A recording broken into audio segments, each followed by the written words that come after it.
This is QTV News. I am Marietu Sidibe and thanks for joining us. Coming up, a protest march against sexual violence has taken place days after a spate of allegations emerged on traditional and social media. Men and women took part in the march past, which told abusers, "Your time is up."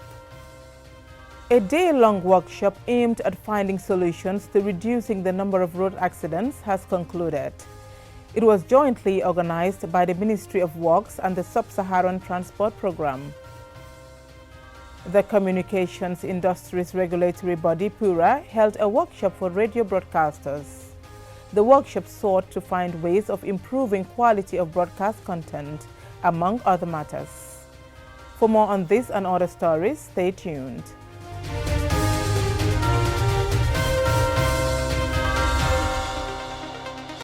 After one of Yahya Jammeh's alleged rape victims came out last week to tell her story, many young people have taken part in a march to condemn sexual violence. The march past of both men and women, and which included human rights activists and alleged rape victims, started off from Kairaba Avenue and made its way to the Westfield Youth Monument. Momodo Lamin Choi was at the scene and he now reports.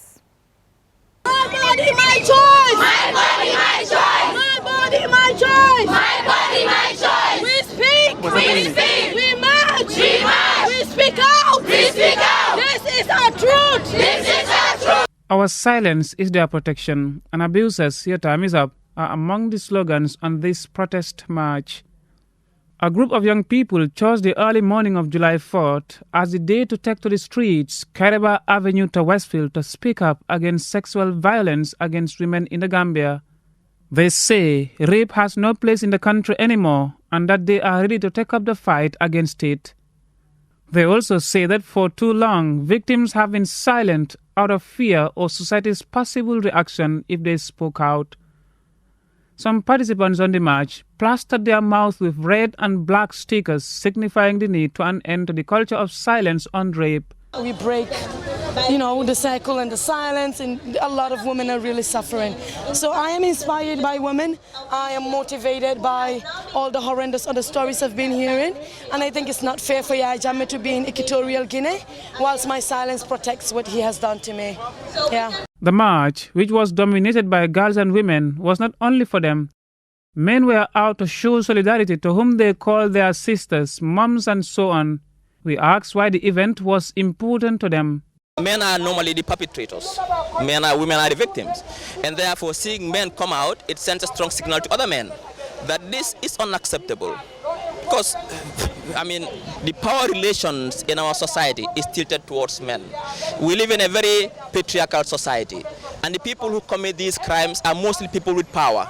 In the Gambia, the cause for rape is debated, and it is sometimes argued that girls' or women's mode of dress are to blame, inspiring unavoidable temptation in men, thereby causing rape. The argument is countered by this young woman. She argues rape can never be an excuse, no matter what. When you come out, it's very rare to find young people like us coming out and speak out our fears and things that we have faced in society because of the self-discrimination we have been facing. But this Tufa movement has given us the courage to speak out and to say our fears and without the fear of being discriminated in anything. Because there is no justification when it comes to rape. A rapist is a rapist, and I think it is high time we break the culture of silence that we have been facing so far. Former President Yahya Jammeh was last week accused of rape by one Fatoumata Tufa Jallow, who took part in and won the July 22nd beauty pageant organized by the former president. Her allegation has triggered a public discourse on rape and inspired others into revealing their rape stories. This young girl paints a picture of what women go through in their search for a job in the Gambia. Sometimes when we go to places to seek for job, sometimes they ask us to, you know what I mean. Sometimes they ask us to go to bed with them before we get that job. And mind you, we have the merits to get that job. But because we are women, they want to take us to bed before they give us that job. So we want government to stand firmly on their ground and make sure that things like this is totally eradicated in the country.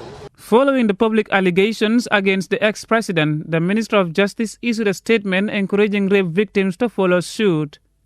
The ministry has also expressed concern about rape allegations against a senior foreign ministry official and promised what it described as an immediate and urgent criminal investigation into the matter. Mohamed Lamin Choi, QTV News.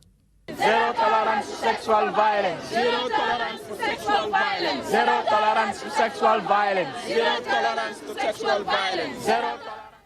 National Disaster Management Agency at a press briefing explained that they have been advised that some of their partners have bypassed them in responding to disaster-hit victims and communities.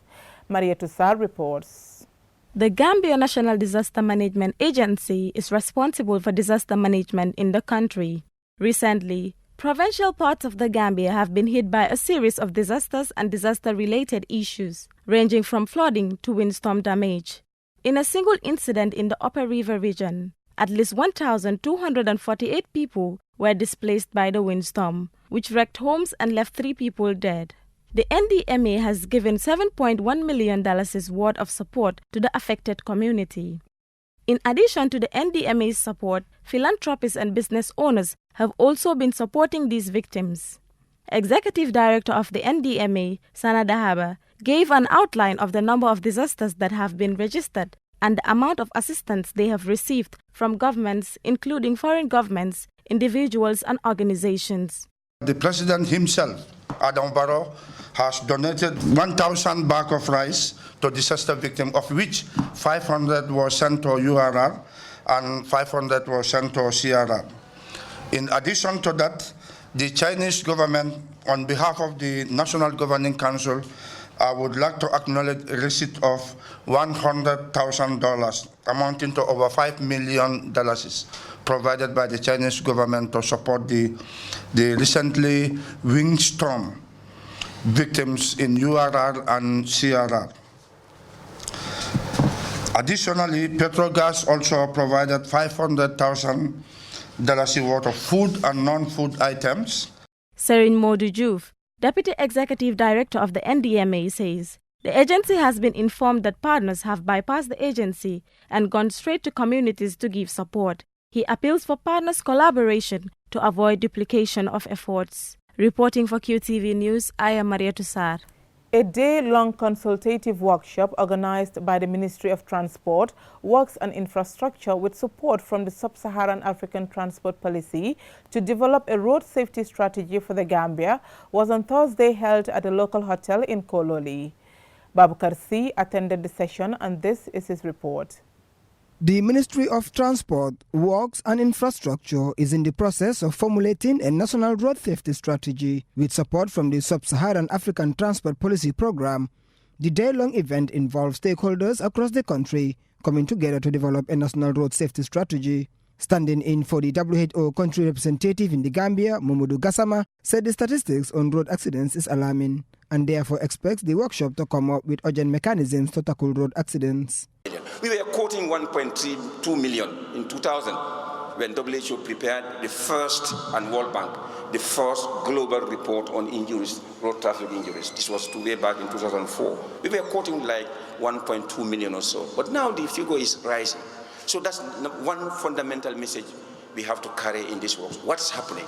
Why are we having more road crashes? And in fact, now as we speak, the number of people who die as a result of road traffic crashes, we don't want to even use accidents, is more than the numbers that we are seeing for tuberculosis, the numbers that we are seeing for HIV/AIDS, and the numbers we are seeing for diarrheal diseases.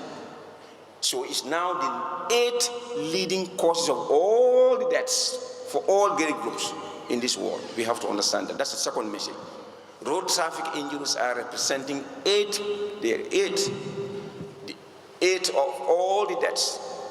If you look at all the other deaths, it represents 8. It ranks 8, if you like, if you want to call it that way. So where are we heading? And again, another important message is we have to understand that the developing world, the low middle income countries are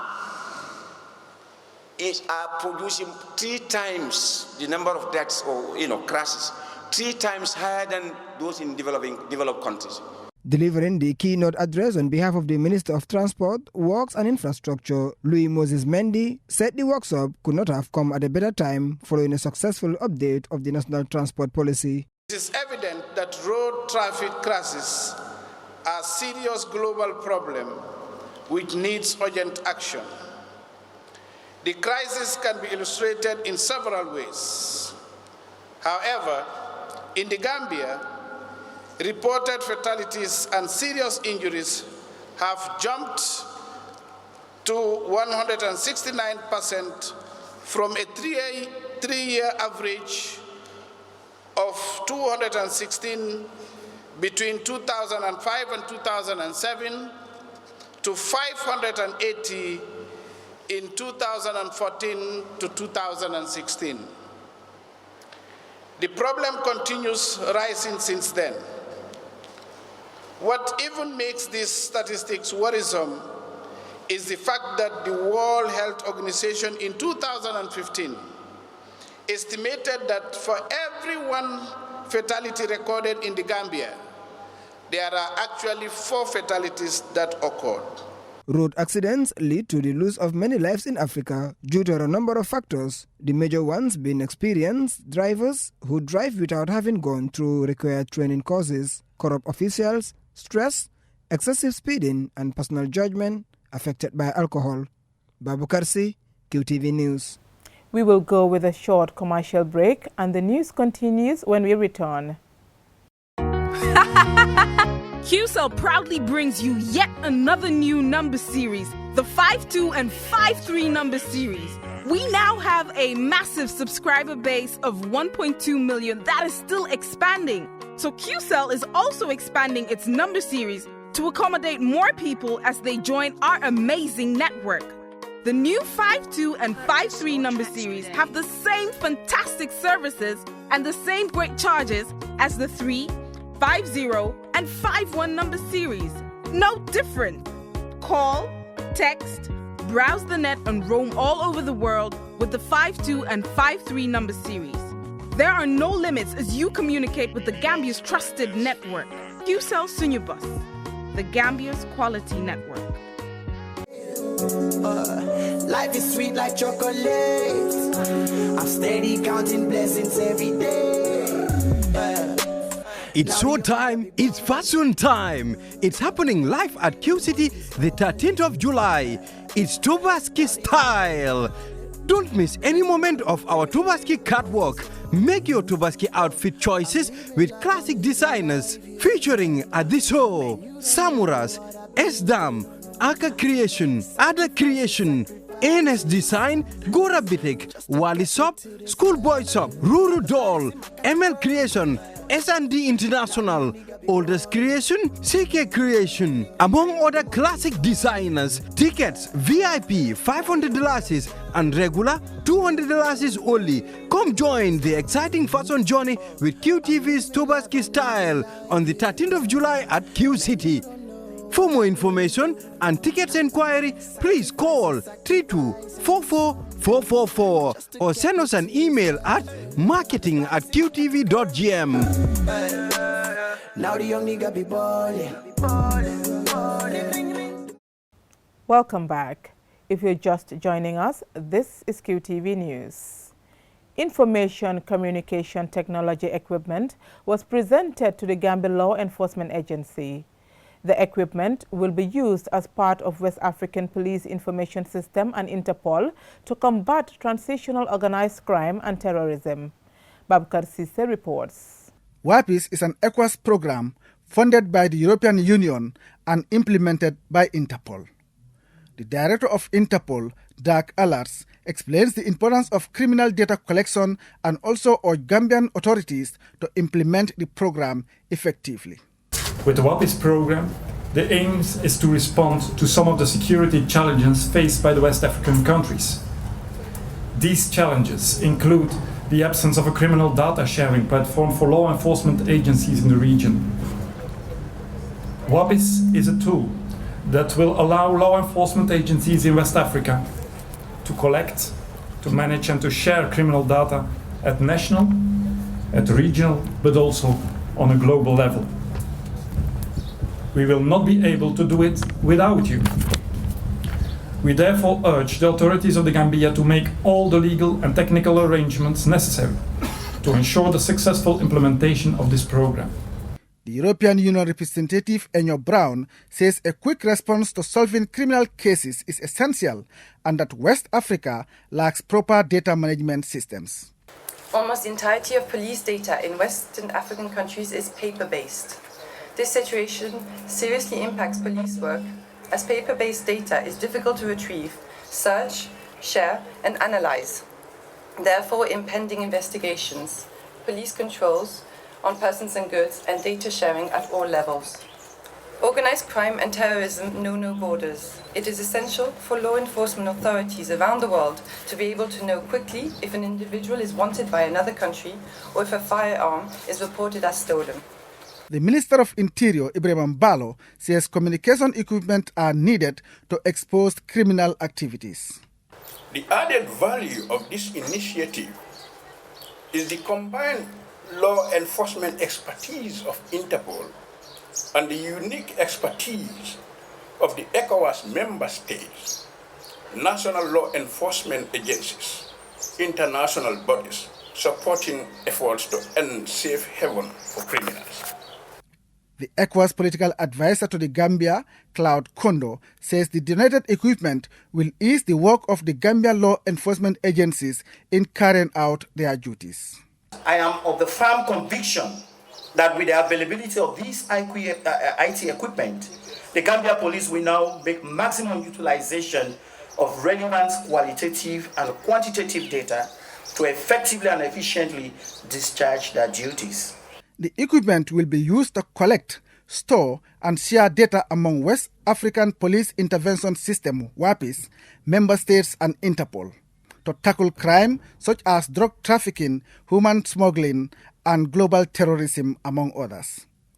WAPIS was formed by ECOWAS member states to meet security challenges and to operate an automated police information system connected at both national, regional, and global levels. Babukar Sise, QTV News. The MRC unit in the Gambia, in collaboration with the Blood Transfusion Service of the Edward Francis Small Teaching Hospital, conducted a blood donation day in Fajara.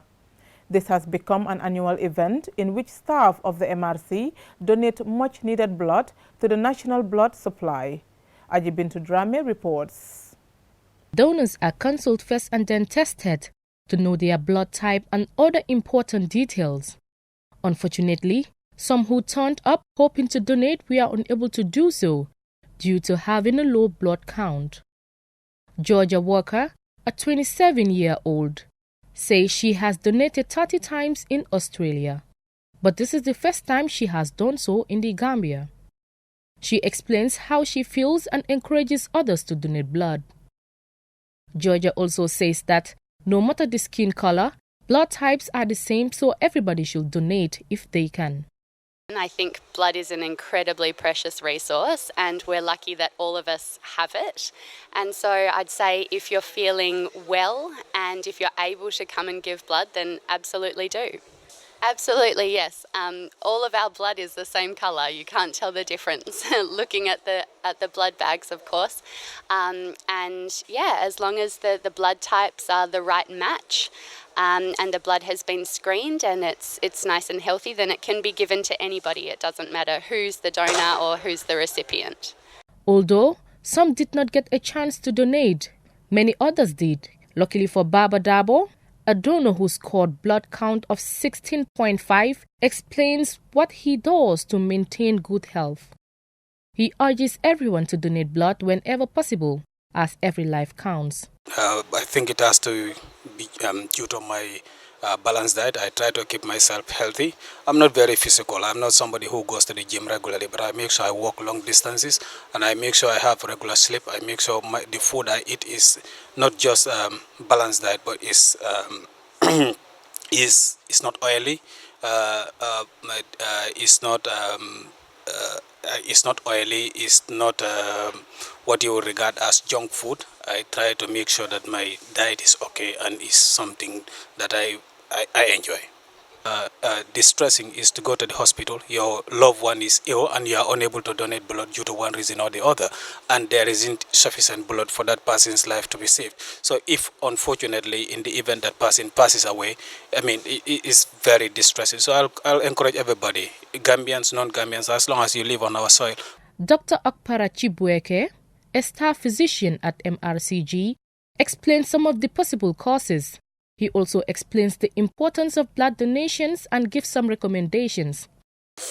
People donate blood voluntarily and freely, and bloods are available to be used, especially for pregnant women.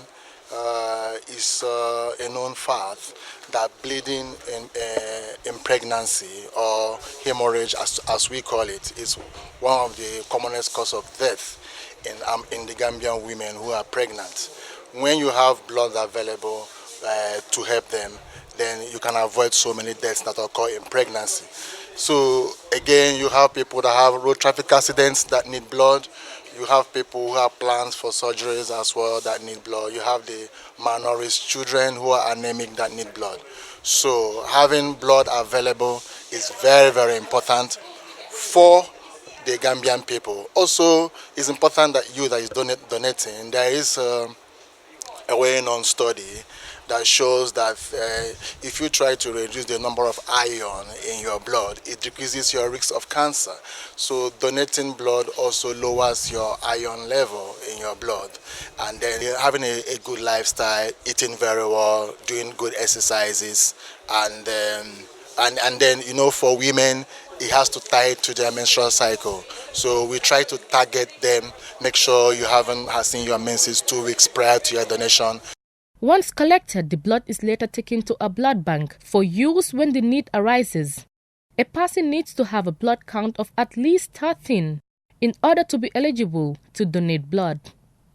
Dr. Chibueke says the initiative is for other organizations to emulate what is happening at the MRC and donate blood freely, as the life you save may be your own. By the time the exercise closed, 51 people had donated blood. Ajibintu Drame, QTV News. The Public Utilities Regulatory Authority, PURA, organized a stakeholder forum for the broadcasting sector. Ajibintu Drame reports. In recent years, there has been a significant growth in radio stations across the country. There are 35 commercial radio stations and 9 community stations across the country.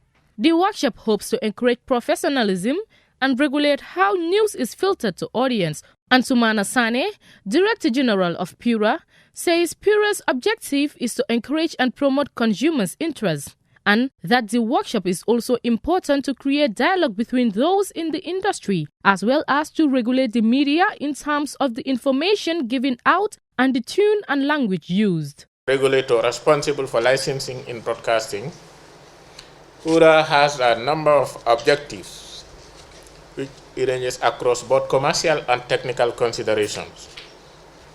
Key amongst which includes the preservation and promotion of consumer interests, encouraging to the greatest extent possible the integration of local content and ensuring interference-free signal distribution at a technical level with new advancement in broadcasting, particularly the digital migration. The Director General also said there are many cases where people use the media as a tool to carry out their hate speech, something which is not healthy for youngsters who are also part of the listening audience.